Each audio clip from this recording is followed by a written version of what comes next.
こんにちは。この度、生産性出版さんからカスハラクレーム予防の教科書が発売になりました。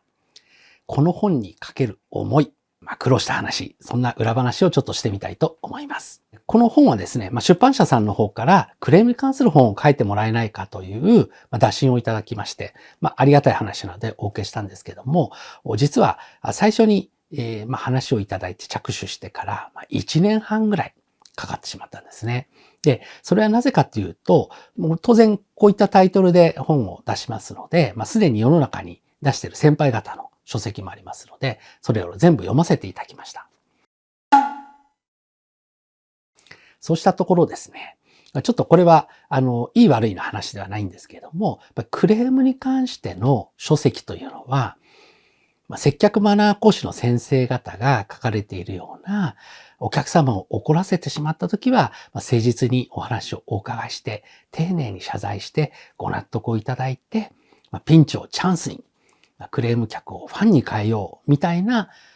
くくりの本であったりとか、また一方では元刑事さんとかね、警察とか弁護士さんとか、そういった方々が、もちろんリスクマネジメントの観点もそうなんですけども、そういうけしからんお客はどんどん訴えてしまおうとかですね、法律的にはこういうふうにバッサリと切り捨てることができるんです、みたいなくくりの本だったりして、バランスよくね、中間でまとまってる本がなかなか見つけられなかったんですね。で、もう一つ気になったのが、これは出版の編集を担当してくださった方とも散々議論したんですけども、この本のタイトルの中に予防っていう言葉を入れたんですね。で、この予防というのが実は、カスハラにしてもクレームにしてもすごく重要な要素だと私は考えていて、起きてしまってから何をやったところで、コップからこぼれてしまった水っていうのは元には戻らないですよね。そもそもそんなことが起こらなくていいようにするためにはどうしたらいいのかっていうことをもっともっと本質的に深く考えてほしいなという問いの投げかけがあったんですね。で、これはどういうことかっていうと、例えば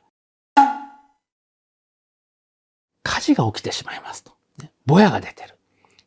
もうすぐに効く、よく火が消せる消火器を探せっていう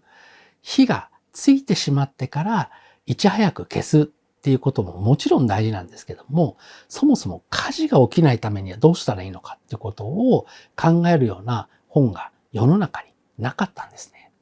なのでこの予防という観点で、そもそも何が原因でクレームが起きているのか、カスハラっていうのは 100% 大声を出す人が悪いのか、また逆に自分たちを責めすぎるのも良くないんじゃないか。そもそも論だけれども、そうなる原因というものを全部テーブルの上に並べて、一つずつなくしていける、消せるものがあれば、クレームやカスハラは激減するんじゃないかっていう、そんな思いで書かせていただきました。編集の方がですね、もう好きなだけ書いていいですよ、高木さんというふうに言われたので、ずっと原稿の文字数も気にせず書いたら、こんな分厚い本になってしまってですね、完成本が来た時に私びっくりしたんですけども、内容満載でございます。で、この本の注意点としては、即効性のあるね、この本を読めば、クレーム客が撃退できるとか、そういうことは書いてないです。答えを探している人にとっては、いや、この本には答えが書いてないじゃないかっていうふうに感じられるかもしれません。